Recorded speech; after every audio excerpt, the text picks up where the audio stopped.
Di awal film diperlihatkan seorang pria gagah yang bernama Bradley Thomas yang berprofesi sebagai montir mobil.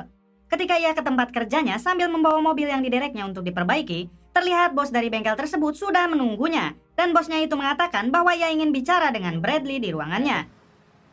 Come in my office. Di sini Bradley menolak hal tersebut dan menanyakan apakah ada sesuatu. Apakah saya diberhentikan? Ucap Bradley. Bos itu pun langsung menjawab, iya. Karena bengkelnya mengalami krisis ekonomi yang mengharuskan ia melakukan PHK. Bradley pun langsung mengemas barang-barangnya lalu ia pergi dari sana dengan membawa mobil. Setibanya ia di depan rumahnya dan ia berhenti duduk dan melihat istrinya di dalam mobil yang sedang menelepon seseorang entah siapa. Di sini Bradley curiga dan langsung menghampirinya. Ia juga langsung memberitahukan kalau dirinya sudah dipecat. Saat ia mengobrol dengan istrinya, Bradley melihat tanda merah di leher istrinya. Yang tidak lain itu adalah gigitan ikan cupang bekas orang lain. Sontak Bradley yang cemburu, ia langsung mengecek ponsel istrinya. Kecurigaan Bradley pun benar. Ternyata istrinya baru saja selesai menelepon dengan seorang pria. Bradley pun dengan nada tinggi menyuruh istrinya masuk ke dalam. Dan kemudian ia melampiaskan kekesalannya ke mobil dengan merusaknya memakai kedua tangan. Kemudian Bradley masuk ke dalam rumah. Ia mengajak istrinya untuk berbicara empat mata. Di sini Bradley menanyakan sudah berapa lama istrinya selingkuh. Istrinya pun menjawab ia sudah selingkuh dengan pria lain selama 3 bulan. Lalu mereka saling mengutarakan perasaannya satu sama lain. Faktanya istri Bradley waktu dulu mengalami keguguran yang membuatnya merasa sedih. Ditambah Bradley yang semakin sibuk dengan pekerjaannya sendiri. Di sini Bradley meyakinkan istrinya untuk memulai lagi membuka lembaran baru. Istrinya pun menyetujuinya karena kerendahan hati Bradley. Bradley juga menegaskan bahwa ia akan bekerja untuk seseorang bernama Gil, yaitu menjadi kurir narkoboy. Mendengar hal itu, istrinya pun menolak. Bradley pun berusaha meyakinkannya dengan mengatakan situasi ekonomi yang seperti ini tidak akan membuat suatu keluarga bahagia. 8 bulan kemudian, di sebuah apartemen, Bradley yang sedang bertugas menjadi seorang kurir yang mengantarkan paket narkoboy ke semua pengedar. Setelah menjalankan tugasnya, ia pun kembali pulang ke rumahnya dengan situasi yang berbeda. Kini terlihat kehidupan Bradley membaik. Terlihat juga ia mempunyai rumah besar dan mobil mewah. Terlihat si istrinya juga sedang mengandung. Ia juga semakin harmonis dengan istrinya. Di saat mau indahoy, Bradley menerima sebuah panggilan masuk dari Gil yang menyuruhnya untuk segera pergi ke rumahnya. Mereka pun di sana berbincang tentang bisnis mereka. Dan Gil memberitahu kepada Bradley bahwa dia mempunyai teman baru yang bernama Eleazar. Di mana Eleazar ini mempunyai koneksi besar di Meksiko. Tak lama Eleazar pun datang bersama 2 anak buahnya, yaitu Roman dan Pedro. Di sini Eleazar memberitahu bahwa anak buahnya nanti yang akan mendampingi Bradley saat bertugas. Di sini Bradley pun menolak karena ia melihat Roman yang tampaknya seperti pecandu berat. Ia khawatir kalau Roman akan berbuat seenaknya dan ceroboh. Eleazar pun membela anak buahnya itu, di mana ia mengatakan kalau anak buahnya ini sudah dilatih olehnya. Lalu Gil pun di sini meyakinkan Bradley untuk melakukan tugas bisnisnya yang sangat penting ini. Sembari nantinya akan diberi liburan selama 3 bulan saat bayinya lahir. Bradley pun akhirnya menyetujuinya. Dan Bradley menegaskan kepada Eleazar bahwa ia akan memegang kendali atas misi ini. Anak buah Eleazar harus mematuhinya. Bradley pun mengetes anak buah Eleazar yang bernama Roman itu. Jika aku bilang paketnya dibuang, apa yang kamu lakukan? Dump. Hingga kesepakatan pun disetujui. Mereka bertiga pun berangkat ke sebuah dermaga untuk memulai transaksi penjemputan paket. Sebelum naik ke kapal, di sini Roman membuat onar dengan melanggar yang sudah ia sepakati. Di sini Pedro pun memohon kepada Roman untuk mengikuti apa yang sudah disepakati sebelumnya. Kemudian mereka pun berangkat. Mereka pun berhenti di tengah danau, lalu Pedro menyelam dan melakukan tugasnya, yaitu melepas paket yang ada di dalam danau. Hingga ia pun berhasil melepas paketnya. Mereka pun kembali ke dermaga. Ketika mereka berjalan di dermaga, Bradley menyuruh untuk membuang paketnya karena ia curiga bahwa di depan ada polisi yang sudah menunggu. Di sini kedua anak buah Eleazar menghiraukan peringatan dari Bradley dan langsung memukul Bradley. Hingga benar saja, kedua anak buah Eleazar dikepung oleh pihak kepolisian dan terjadi baku tembak di sana. Dan Bradley yang tidak mau tertangkap, ia pun berjalan seorang diri menuju kapal. Akan tetapi saat menuju ke kapal, ia mendengar pihak kepolisian yang meminta bantuan. Sontak yang terlintas di kepala Bradley, ia akan menjadi warga sipil yang menolong pihak kepolisian. Lalu ia pun menembak Pedro dan Roman.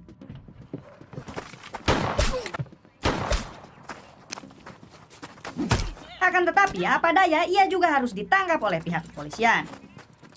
Kemudian Bradley pun diinterogasi oleh detektif Lawrence, yang dimana ia tahu bahwa Bradley adalah orang yang cerdik. Ia ingin mengelabui pihak kepolisian, tapi naasnya pihak kepolisian tidak bodoh. Pretend you don't care, but I saw that video.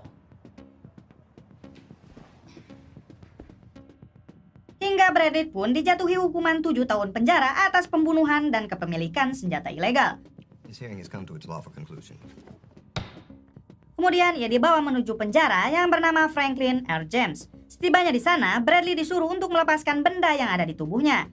Ia pun akhirnya melepaskan perhiasan berharganya, yaitu cincin perkawinan. Lalu ia pun diperiksa kesehatannya dan kemudian diantar oleh seorang napi yang bernama Lefty. Bradley di sini ditempatkan di sel yang berada di atas lantai. Sesaatnya akan tiba ke selnya, Bradley dan Lefty bertemu dengan petugas yang bernama Andre. Lefty memberitahu bahwa ia adalah petugas yang akan mengatur di sini. Andre menjelaskan aturan-aturan yang harus ia patuhi selama ia menjalani hukuman di penjara ini. Yang salah satunya ketika bel berbunyi, ia harus keluar dari selnya untuk diabsen. Malam hari pun tiba. Ketika absen malam sedang berlangsung, para napi berbaris di depan selnya masing-masing. Namun Bradley yang masih tidur lelap mengharuskan mereka harus menunggu si Bradley keluar. Setelah Bradley keluar, petugas di sini langsung mendatanginya dan memberi peringatan kepada Bradley bahwa ia harus lebih disiplin lagi dan menaati peraturan penjara ini. Di suatu sisi di kediaman Bradley, yang dimana istrinya sedang tidur, terlihat ada orang yang menyusup ke rumahnya dan memecahkan jendela.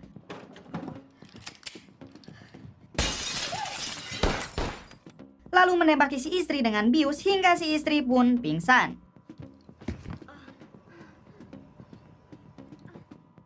Pada keesokan harinya, Bradley menemui seorang wanita yang bernama Dennis. Please, sit. Dennis memberitahu bahwa ia mendapat telepon dari seorang dokter bernama Pellman. Dr. Pellman yaitu dokter kandungan istrinya sendiri. Dia menyampaikan pesan dari Dr. Pellman bahwa istrinya mengalami komplikasi pada kehamilannya. Dan Dr. Pellman ingin bertemu dengan Bradley langsung di penjara, yaitu pada pukul 10 pagi untuk membahasnya. Akhirnya mereka pun bertemu, dan ternyata Dr. Pellman adalah anteknya Eleazar yang berpura-pura menjadi dokter kandungan. Ia memberitahu bahwa bosnya kehilangan 3,2 juta dolar atas kegagalan transaksi waktu itu. Dan ia juga menunjukkan sebuah foto istri Bradley yang telah diculik dan disekap oleh anak buah Eleazar. Dan ia juga memberitahu bahwa Eleazar mengancam dengan mengaborsi istrinya. Di sini mereka membuat negosiasi di mana Bradley harus membayar kesalahannya dengan membunuh seorang yang dijatuhi hukuman seumur hidup. Dan ia berada di pusat tahanan Redleaf, yaitu di blok 99 yang bernama Christopher Bridge. Di sini Bradley hanya diam dan bingung apa yang harus ia lakukan demi keluarganya. Setelah itu Bradley pun dikembalikan ke selnya dengan diantar oleh Andre si petugas. Setelah sampai di selnya, ia tiba-tiba membuka sandal sepatu lalu ia memukul si Andre. Di sini ternyata Bradley berencana untuk membuat masalah dengan memukuli petugas supaya ia dipindahkan ke sel blok 99 yang berada di Redleaf. Pertarungan sengit pun terjadi.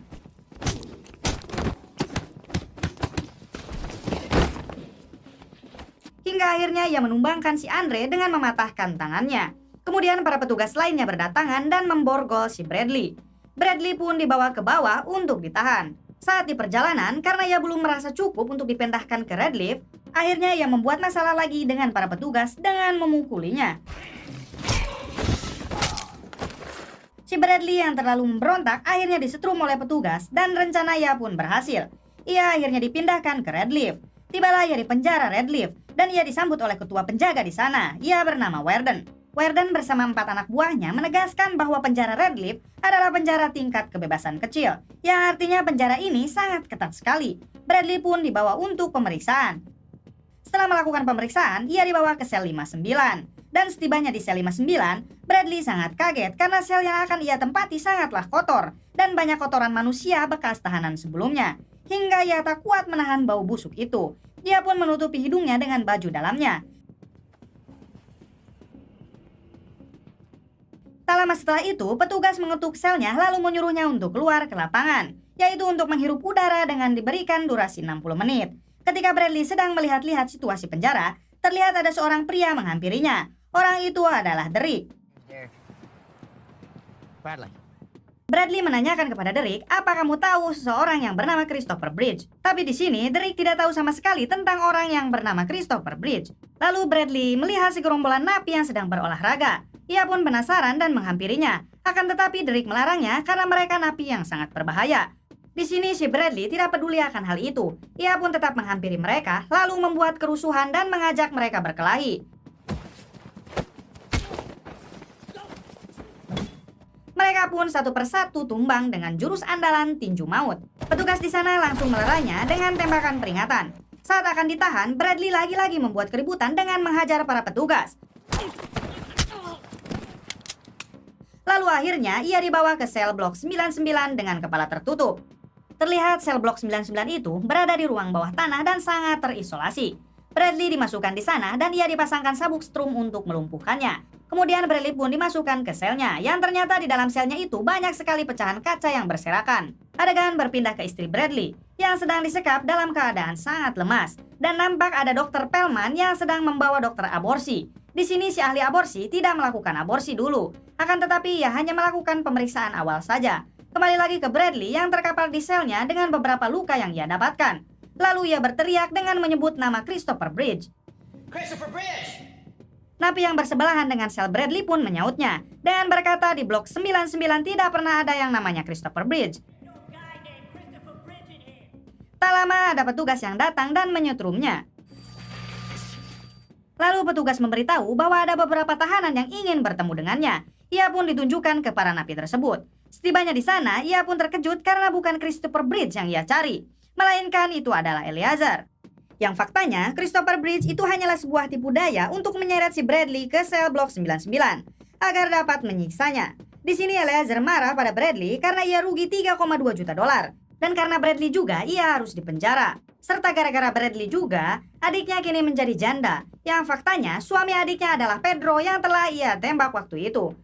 Lalu Bradley pun disiksa dengan disetrum dan dipukul terus-menerus. Sambil dilihatkan foto kiriman dari Dr. Pellman yang memperlihatkan istrinya yang sudah tidak berdaya.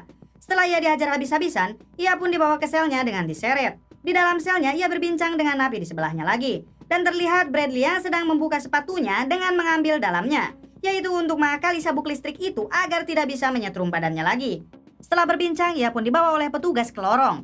Lalu ketika di luar sel, pintu selnya terbuka. Petugas di sini meminta menutupnya. Akan tetapi Bradley menolak dengan alasan butuh udara segar. Petugas itu pun menyetrumnya dan seketika itu benar saja, sabuknya tidak bisa menyetrum Bradley lagi. Tapi ia pun di sini berpura-pura kesetrum. Lalu ia pun menghajar dan melumpuhkan petugas di sana dengan sangat santuy.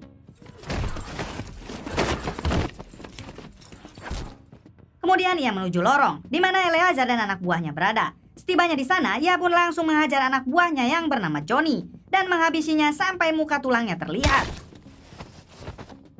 Lalu diikuti dengan kedua anak buahnya yang lain.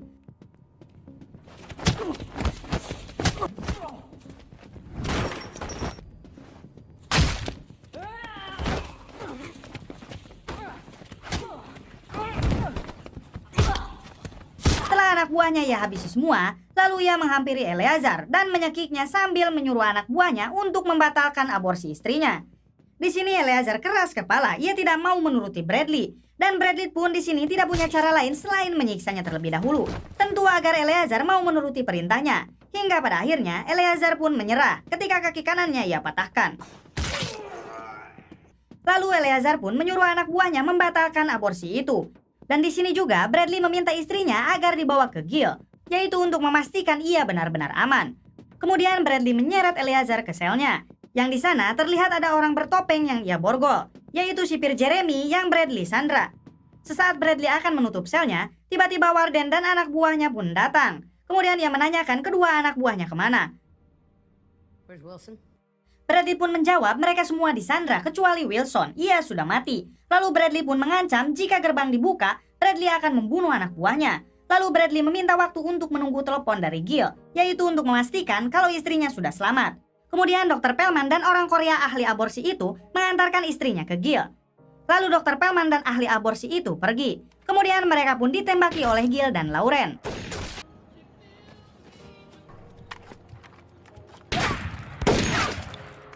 Setelah keadaan aman, Gil pun menelepon dan mengonfirmasi bahwa istrinya sudah selamat bersamanya. Ia pun lalu memberikan HP-nya ke Lauren untuk berbicara dengan Bradley. Di sini Bradley menyampaikan kata-kata terakhir untuk bayinya. Kau akan tumbuh sehat dan pintar.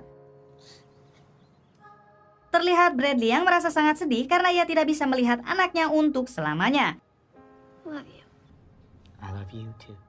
Kembali ke penjara, Bradley di sini menghampiri Eleazar, kemudian menghabisinya sampai kepalanya copot.